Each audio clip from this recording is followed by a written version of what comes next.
समालाका हरियाणा येथील निरंकारी संत समागमाच्या समारोपानंतर त्यास पवित्र मैदानावर सद्गुरू माता सुदीक्षाजी महाराज आणि निरंकारी राजपिता रमेशजी यांच्या पावन उपस्थितीत साधेपणाने निरंकारी सामूहिक विवाह सोहळ्याचे आयोजन करण्यात आले। या प्रसंगी नवविवाहित जोडप्यांनी परिणय सूत्रात अडकून आपल्या नवजीवनाची मंगलमय सुरुवात करण्यासाठी सद्गुरूंच्या हस्ते शुभ आशीर्वाद प्राप्त केला।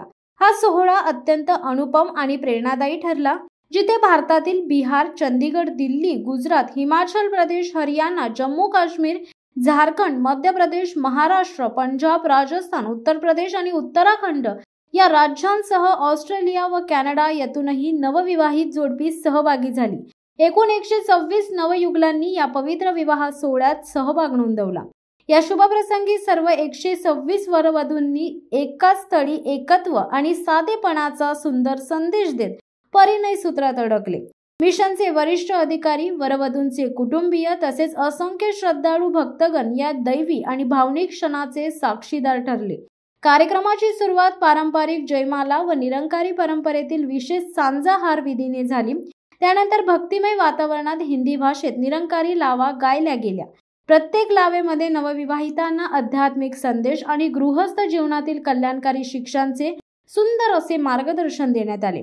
सद्गुरू माता सुदीक्षाजी महाराज आणि निरंकारी राजपिता रमेशजी यांनी नवविवाहित जोडप्यांवर पुष्पवृष्टी करून त्यांना सुखी, आनंदमय आणि समर्पित वैवाहिक जीवनाचा आशीर्वाद दिला। दरवर्षीप्रमाणे यंदाचाही हा सोहळा साधेपणा, समरसता आणि एकात्वाच्या दैवी संदेशाने उजळून निघाला।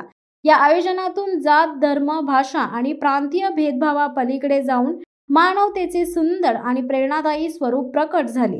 सद्गुरू माता सुदीक्षाजींनी सांगितले की आजचा हा पवित्र दिवस नवविवाहित जोडप्यांसाठी नवजीवनाची सुरुवात आहे। विवाह हा फक्त एक दिवसाचा उत्सव नसून प्रेम, सन्मान आणि सहकार्याने बांधलेले पवित्र नाते। विवाहित जीवनात दोघांनी एकमेकांना साथ देत समानतेने आणि समजुतीने पुढे जाणे आवश्यक आहे।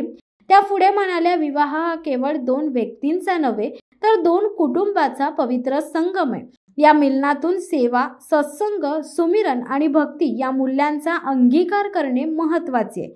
शेवटी सद्गुरू माता सुदीक्षाजी महाराज यांनी नवविवाहितांना शुभ आशीर्वाद देत प्रार्थना केली, निरंकार प्रभूची असीम कृपा तुमच्यावर सदैव राहो आणि हा पवित्र मिलन आनंद, प्रेम व सौहार्दाचा प्रतीक ठरो।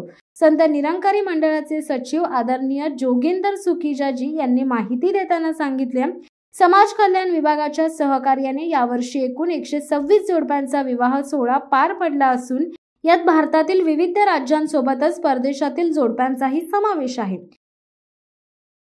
शिवसत्ता times news bureau, Navi Mumbai. दे धडक बेधडक वृत्त देणाऱ्या आपल्या शिवसत्ता टाइम्स न्यूज चॅनलला लाल बटन दाबून सबस्क्राईब करा आणि बेल आयकॉनला क्लिक करायला विसरू नका।